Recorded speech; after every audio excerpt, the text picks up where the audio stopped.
Hey guys, welcome back to another video of you're a YouTuber with like 8 subs, no one cares about your opinion. Today, I'm going to be talking about why I probably won't be resubscribing to GeForce Now, even though technically I didn't really subscribe in the first place because I've got a free deal and stuff like that. But either way, before I start, remember there's still a free tier. So I'll be talking about the $5, I think it's still the Founders tier. In case you don't know, GeForce Now is a cloud gaming streaming service where you connect to your libraries or connect to your games and you get to bring your own games. And you essentially just use a server that NVIDIA has set up. You get to use one of their graphics cards. You get to use their processing. And it essentially just, you stream your inputs there, they stream the image back. So it's like you're playing, but it's in the cloud, so you don't have to worry about what computer you have. And so GeForce Now is one of the big ones in terms of cloud streaming. You've got like Google Stadia, GeForce Now, Shadow, which is more of a PC streaming. I think Ubisoft has one. They're making two. But anyway, GeForce Now, $5 a month. You get access to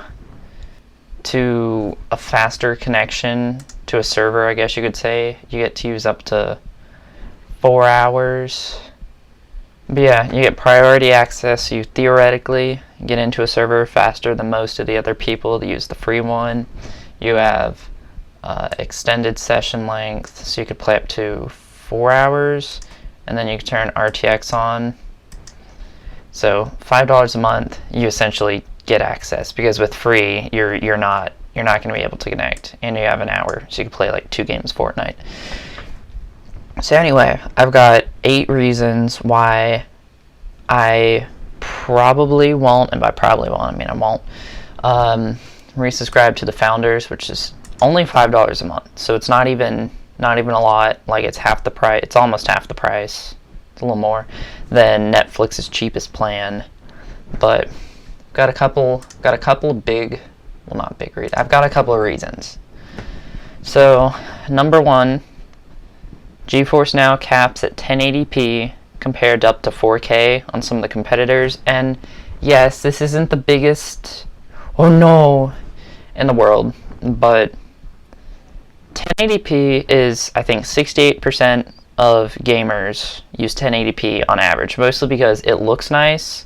There's a bunch of cheap 1080p monitors, so you can bump up to like 240 hertz. And it's just, 1080p is fine. It's clear, it's sharp.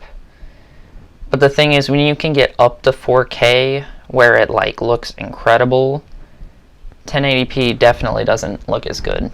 Because I mean, some others, they have 1440p, you have 4K. Stadia offers anywhere from 720 to 4K. Shadow might offer up to 4K. Number two, there's a whole lot of video compression, and the overall look of the stream can falter a lot of the times. So while I'm playing, you'll notice it gets randomly blurry, or it'll still keep consistent, but you'll see like little squares all over it. That's just the video. The video has to be compressed, sent to you, and then uncompressed a lot of the time. So, I mean, you're streaming an entire game. You have to stream your input there, then they have to read what your input is, and at the same time, use that input, put it into the stream, so whatever you just did happens in the game, and then send essentially a recording of that back to your screen as fast as they can. So a lot of the time they use compression in order to make the stream smaller so you can do it faster. Number three, you can use GeForce Now on Macs, PCs, and Androids. You can use the app on Mac and PC, well, and Android too, but you can use it on Android phones, tablets, toasters. You can use it on Android TV, so you could even sort of use it as like a normal console. But there's no support for iOS or for browsers even, because on iOS there's a Shadow app. I think there's one in beta and one that's actually on the App Store. Google Stadia, you have an app. You can't stream to it, but you can still buy games, you can change settings, you can friend people, you can do all that. There's no dedicated app for GeForce Now to sync libraries, to sync games, do any of that. And you also can't play in the browser or send it to a Chromecast and use it on any TV. Like, for example, you could theoretically just open up a browser at school even and just play Stadia. Number 4, I've had an issue with the RTX ray tracing, because theoretically you have access to ray tracing, so everything looks pretty.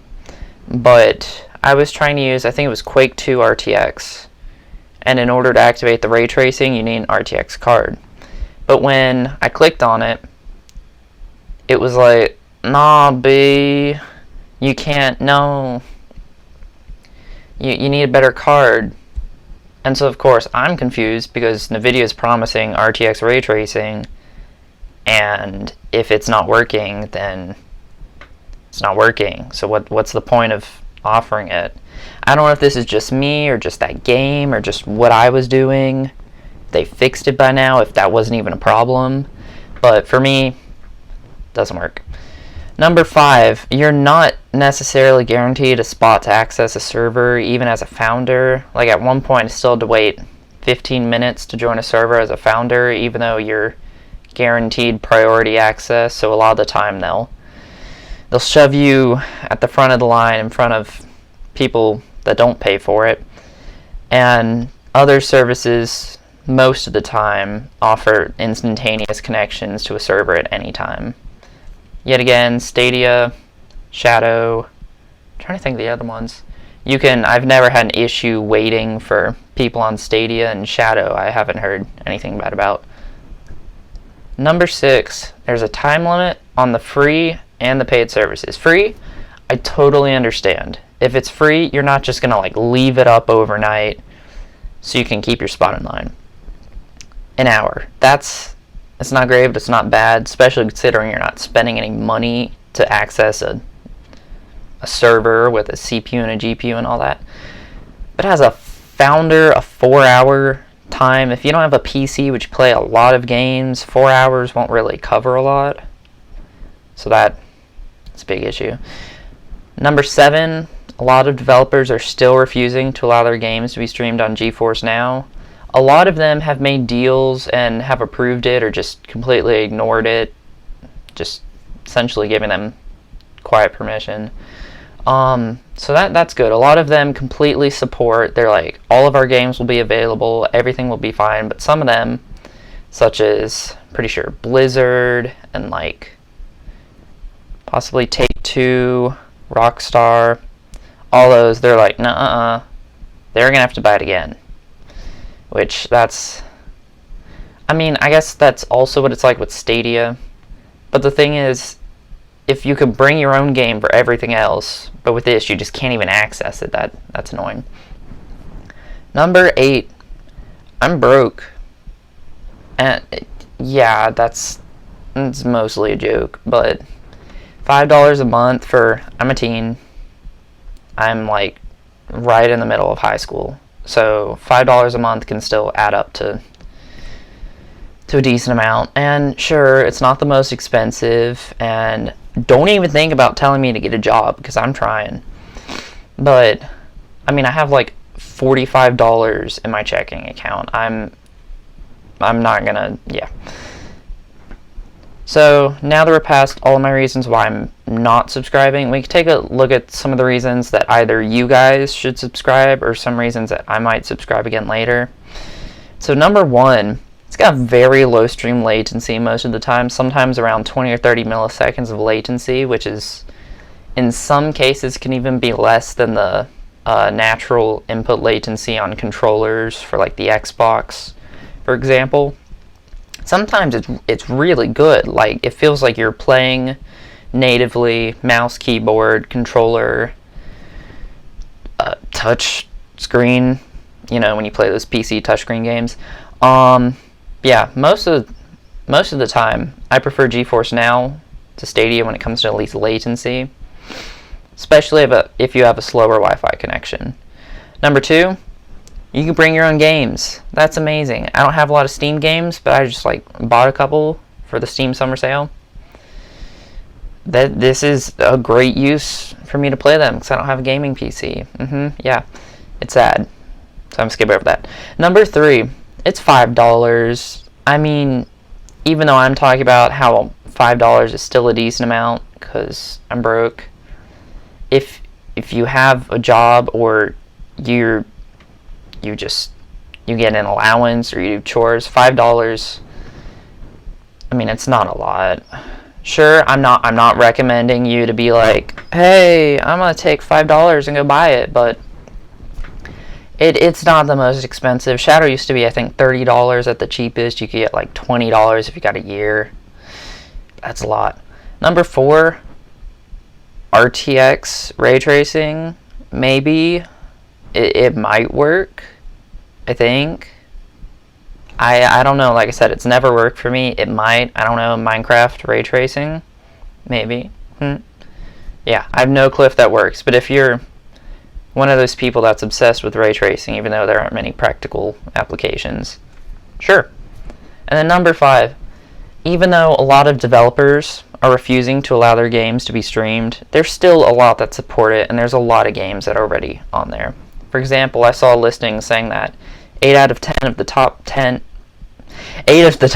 games on Steam are already available on GeForce Now, which makes it that's pretty good, considering that, you know, that's the top 10 games and 80% top 10 games are on there.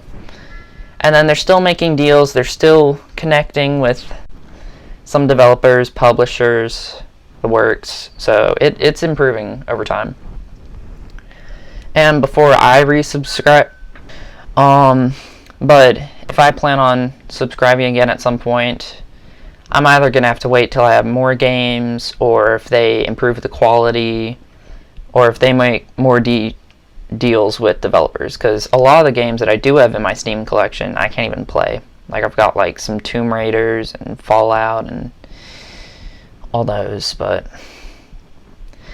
anyway, I hope you guys enjoyed this. I hope you learned a little bit why you might want to subscribe to GeForce Now if you're interested and you don't have a gaming PC or you don't have a console, or if you do have a console but you want to play on the go, a gaming PC, and you want to play on the go. But hope you also learned why you might not want to subscribe. I'll probably make a video on Google Stadia alone in a little bit. But yeah, hope you guys enjoyed, and I mean, see you next time.